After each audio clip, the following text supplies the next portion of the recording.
1980 അന്ന് ഒരു ബഡ്ജറ്റ് അവതരിപ്പിക്കുവാനായിട്ട് ധനകാര്യമന്ത്രി വന്നു. സാധാരണ രീതി ബഡ്ജറ്റ് അവതരിപ്പിക്കുന്നതിൻ്റെ തലേ ദിവസമാണ് ധനകാര്യമന്ത്രി മുഖ്യമന്ത്രിയുടെ അടുത്ത് പോയി സംസാരിക്കാറുണ്ട്. ഈ ബുക്ക് എടുത്ത് വായിക്കും, അവർ പ്രിപ്പയർ ചെയ്ത ബുക്കൊക്കെ എടുത്ത് വായിക്കും. അങ്ങനെ ആദ്യമേ എല്ലാം പ്രിപ്പയർ ചെയ്തിട്ട് പോയി മുഖ്യമന്ത്രിയുടെ അടുത്ത് പോയി ഇങ്ങനെ വായിച്ച് കേൾപ്പിക്കും. അങ്ങനെ വായിച്ച് കേൾപ്പിക്കുമ്പോൾ അങ്ങനെ എല്ലാ കാര്യങ്ങളും വായിച്ചിട്ട് മുഖ്യമന്ത്രിക്ക് എന്തെങ്കിലും സജഷനുണ്ട് പറയാം, മാറ്റണമെങ്കിൽ മാറ്റണമെന്ന് പറയാം, എല്ലാം പറയാം, അത് അനുസരിച്ച് മുന്നോട്ട് പോകും. അങ്ങനെ 1980 ബഡ്ജറ്റിൽ അന്നത്തെ ധനകാര്യമന്ത്രി ഇങ്ങനെ മുഖ്യമന്ത്രിയുടെ അടുത്ത് പോയി ഇത് സംസാരിച്ചു. ഇത് വായിച്ച് മുഴുവൻ കേൾപ്പിച്ചു.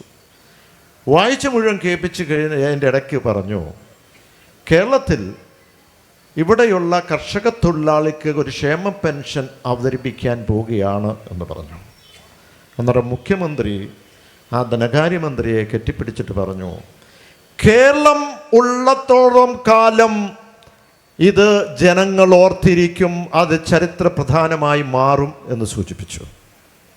ആരായിരുന്നു അന്നത്തെ മുഖ്യമന്ത്രി? ശ്രീ E.K. നായനായിരുന്നു. സഹാബ് E.K. നായനായിരുന്നു മുഖ്യമന്ത്രി.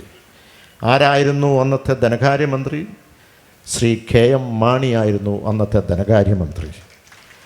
ഏത് ജനമുന്നണിയായിരുന്നു അത്? ഇടതുപക്ഷ ജനാധിപത്യ മുന്നണിയാണ് ആരംഭിച്ചത് ക്ഷേമ പദ്ധതികൾ ഈ രാജ്യത്ത്. അതിനുശേഷമാണ് ഈ ക്ഷേമ പദ്ധതികളൊക്കെ നമുക്ക് മുന്നോട്ട് കൊണ്ടുപോകാൻ കഴിഞ്ഞത്.